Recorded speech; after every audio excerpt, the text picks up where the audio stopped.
آتی ہے کہ سیدہ عائشہ نے سیدہ صفیہ کے بارے میں کہہ دیا وہ چھوٹے قد کی تھی، حضور کی بیوی. تو نبی علیہ السلام فرمایا عائشہ تم نے ایسا جملہ اپنی زبان سے نکالا ہے کہ اگر یہ سمندر میں ڈال دیا جائے تو پورا سمندر کڑوا ہو جائے، اس کی اگر کرواہٹ. حالانکہ کون نکالنے والی؟ سیدہ عائشہ.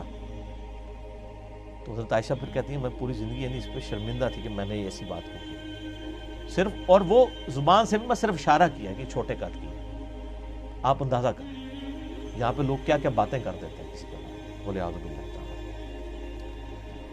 اچھا اس کے بئس الاسم الفسوق بعد الایمان، کتنا ہی برا نام ہے مسلمان ہو کر فاسق کہلانا. یعنی ایک بندہ مسلمان بھی ہو جائے اور پھر وہ اپنے برے کام برے کرتوت نہ چھوڑے تو اللہ تعالیٰ فرماتا ہے کتنا فاسق کتنا برا شخص ہے وہ کہ مسلمان بھی ہو اور وہ یہ ساری برائیاں اس کے اندر موجود ہوں. وَمَن لَّمْ يَتُبْ، اور جو توبہ نہیں کریں گے ان گناہوں سے، فَأُولَٰئِکَ هُمُ الظَّالِمُونَ، ایسے لوگ ہیں ظالم.